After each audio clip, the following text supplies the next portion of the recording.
Mi nombre es Alejandro Vargas. Tengo 68 años. Soy viudo y padre de 2 hijas. Durante toda mi vida hice lo posible por construir una familia unida, protegerla y darle oportunidades. Pero esta es la historia de cómo las personas que más amé olvidaron todo lo que hice por ellas y de cómo la vida terminó poniendo cada cosa en su lugar. Hace 30 years, cuando mis hijas Lucía y Valeria eran niñas, trabajaba sin descanso. Durante el día estaba en la construcción.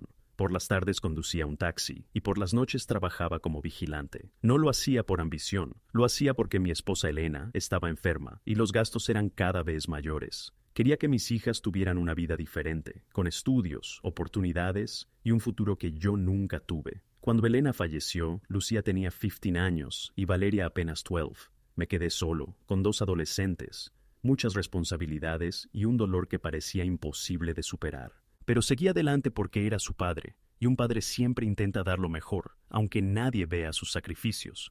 Pagué la universidad de ambas. Lucía estudió medicina y Valeria derecho.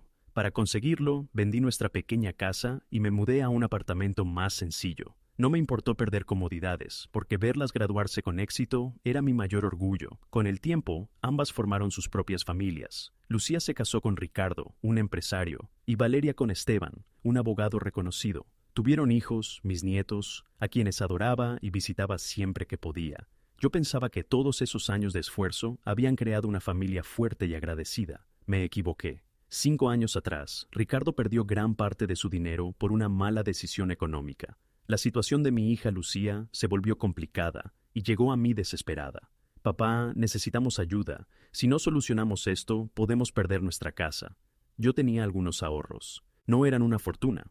Eran los años de trabajo, sacrificios y renuncias que había guardado para mi vejez. Aún así, se los entregué sin pensarlo demasiado. Era mi hija, eran mis nietos.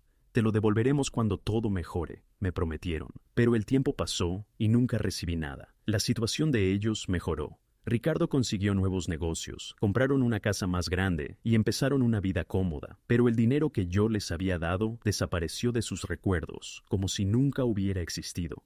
Después llegó el turno de Valeria. Su esposo Esteban tuvo un problema profesional que podía afectar su futuro. Ella vino a mí con la misma preocupación, con las mismas palabras. Papá, necesito ayuda para resolver esto.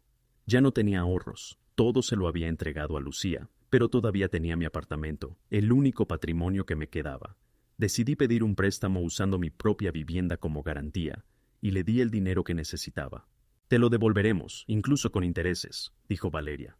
Una vez más, confié en mi familia. El problema de Esteban quedó solucionado, su carrera continuó y su vida siguió adelante. Pero mi ayuda volvió a quedar olvidada. Un año después, mi situación empezó a ser difícil. El préstamo afectaba mi pequeña pensión y necesitaba apoyo temporal.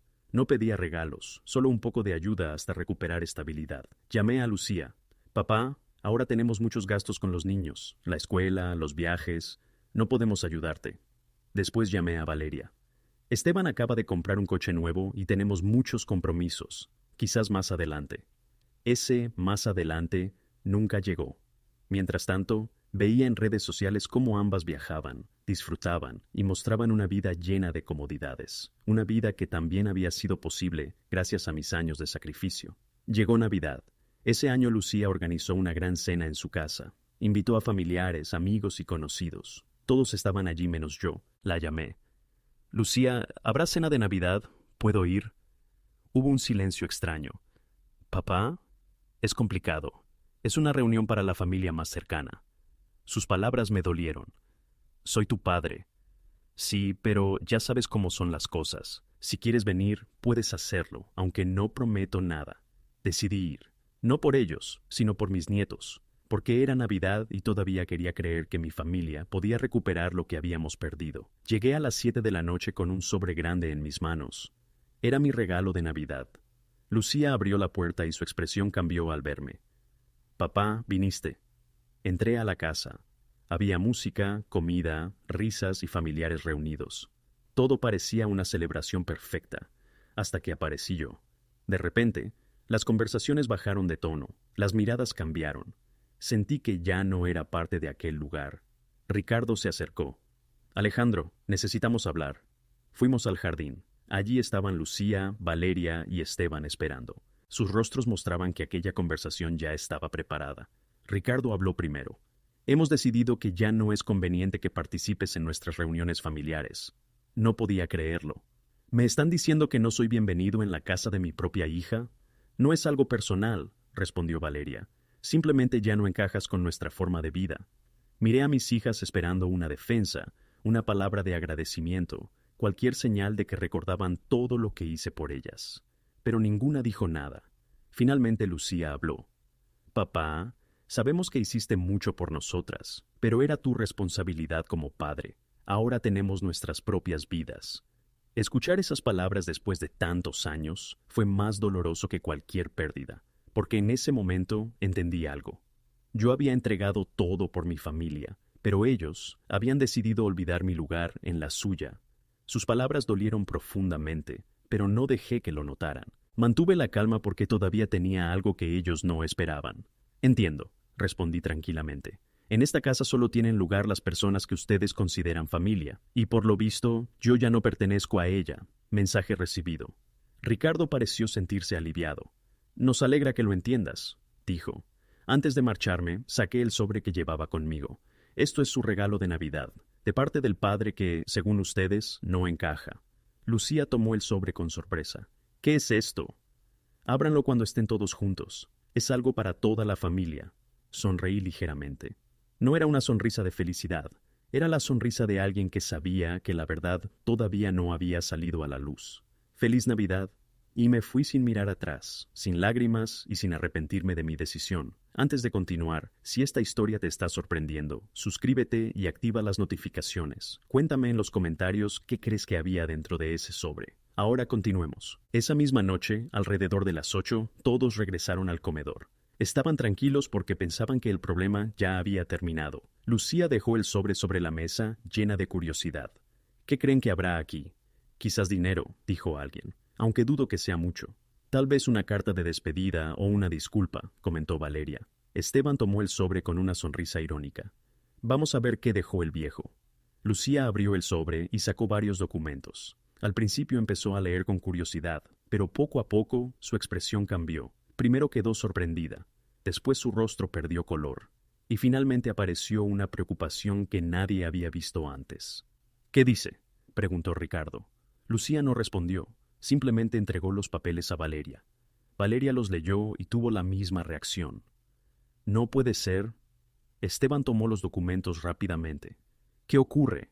Comenzó a leer y quedó completamente serio. Todos los presentes preguntaban qué estaba pasando. Entonces Esteban, como abogado, empezó a leer el contenido en voz alta. El primer documento era un acuerdo de préstamo, donde constaba que Alejandro Vargas había entregado una cantidad importante de dinero a Lucía Vargas para ayudar a su familia, con personas que podían confirmar la existencia de ese acuerdo. El segundo documento demostraba otro préstamo realizado a Valeria Vargas, obtenido mediante un crédito sobre la propiedad de Alejandro, también destinado a ayudar a solucionar un problema familiar.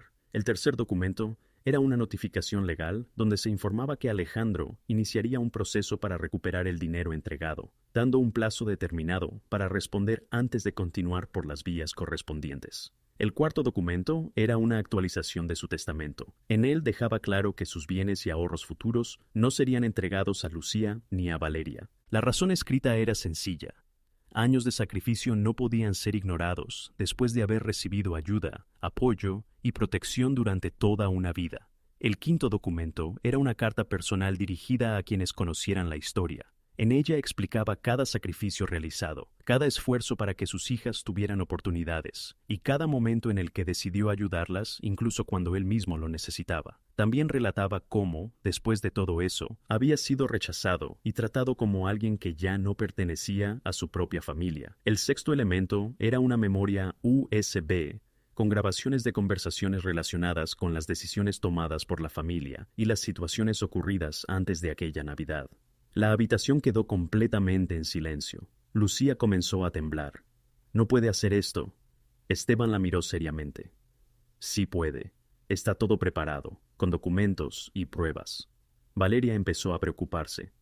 «¿Y nuestra imagen? ¿Nuestros trabajos?» Ricardo bajó la mirada. «Si todo esto se conoce, muchas personas cambiarán la forma en que nos ven». Entonces Lucía recordó el testamento. ¿Todo esto significa que ya no recibiremos nada? Nadie respondió. Un familiar que había escuchado toda la conversación habló finalmente. Durante años ustedes construyeron sus vidas gracias al apoyo de su padre. Él pagó sus estudios, las ayudó cuando tuvieron problemas y estuvo presente siempre. Y aún así, decidieron tratarlo como si no importara. La tía Isabel añadió, ustedes dicen que todo lo consiguieron solas, pero olvidan quién estuvo detrás cuando más lo necesitaban. La vergüenza llenó la habitación, porque todos entendieron que durante años Lucía y Valeria habían contado una historia diferente a la realidad. 30 días después, comenzaron los intentos de contacto. Decenas de llamadas, mensajes y correos llegaron a mi teléfono. Papá, por favor, hablemos. Fue un error. Nos equivocamos. Retira la demanda, retira la carta. Pero esta vez decidí no responder. La oportunidad de hablar había existido mucho antes, cuando yo necesitaba ayuda, y ellas eligieron darme la espalda. Después de aquella Navidad, inicié el proceso legal. Mi abogado, curiosamente, había sido antiguo compañero de estudios de Valeria. Había escuchado durante años parte de mi historia y decidió ayudarme porque consideraba que lo ocurrido era profundamente injusto. Finalmente, el resultado estuvo de mi lado. Lucía y Valeria tuvieron que devolver el dinero acordado. Para conseguirlo, tuvieron que vender algunos bienes y renunciar a muchas comodidades que habían adquirido con el tiempo.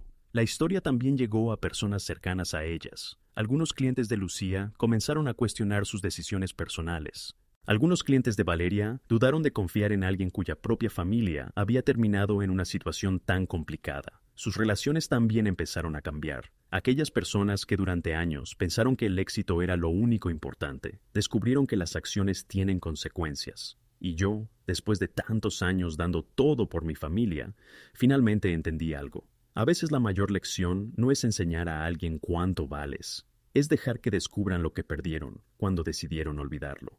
Ricardo y Esteban también terminaron alejándose, porque la vergüenza era demasiado grande y su reputación siempre había sido lo más importante para ellos. Mis nietos, que ya eran adolescentes, se enteraron de toda la verdad. Descubrieron los sacrificios que había hecho por la familia y finalmente entendieron una historia que nunca les habían contado. Abuelo, lo sentimos mucho. No sabíamos nada. Mamá nunca nos dijo la verdad. Los miré con cariño y les respondí, no es culpa de ustedes, pero ahora saben algo importante. Una familia no se construye solo con un apellido, se construye con respeto, lealtad y gratitud. Un año después, sigo viviendo tranquilo en mi mismo apartamento. Tengo nuevamente ahorros guardados, una cantidad que ya no necesito para sobrevivir, pero que para mí representa algo más importante, la tranquilidad de saber que hice lo correcto. Lucía y Valeria siguen adelante con sus vidas, pero ya no tienen la comodidad de antes. Viven en lugares más sencillos y tuvieron que empezar de nuevo, cargando con las consecuencias de sus propias decisiones.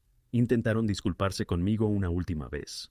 Llegaron a mi puerta con lágrimas en los ojos y palabras de arrepentimiento. Papá, perdónanos.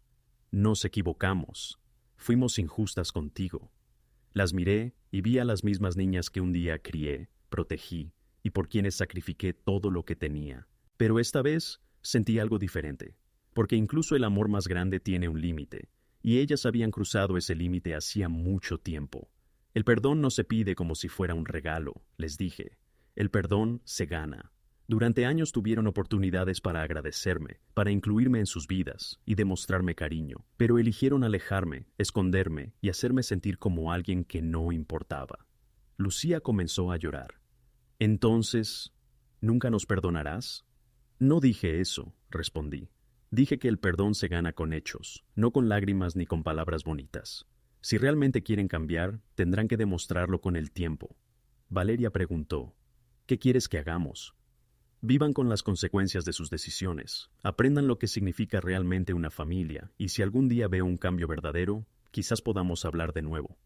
Sobre mi testamento, mi decisión seguía siendo la misma. Mis bienes no serían para ellas. Había elegido destinarlos a personas y causas donde realmente serían valorados y utilizados para ayudar. No era una venganza, era una elección.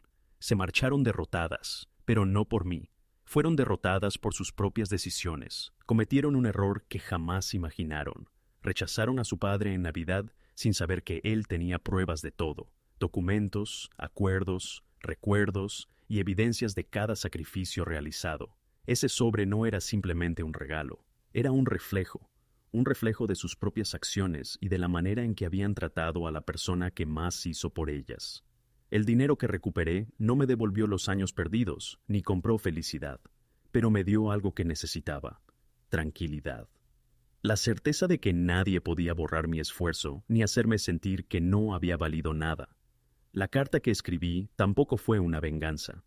Fue la verdad que muchas personas necesitaban conocer, porque las decisiones de una persona muestran su carácter, y cada acción tiene consecuencias. El cambio en mi testamento tampoco fue un castigo, fue la decisión de colocar mis recursos en manos de quienes realmente los valorarían. Aquella Navidad fue la última vez que intentaron apartarme de sus vidas, porque después de ese día ya no hubo más oportunidades desperdiciadas. Solo quedaron las consecuencias de sus palabras y de sus elecciones. Lucía y Valeria aprendieron una lección que nunca olvidarían. La familia no es solamente compartir sangre. La familia también significa estar presente, respetar, agradecer y cuidar a quienes estuvieron contigo cuando más lo necesitabas. Si esta historia te hizo reflexionar, compártela y recuerda algo importante. Las personas que hoy están a tu lado y te apoyan pueden no estar siempre esperando una recompensa, pero nunca olvidan cómo fueron tratadas. Nos vemos en la próxima historia.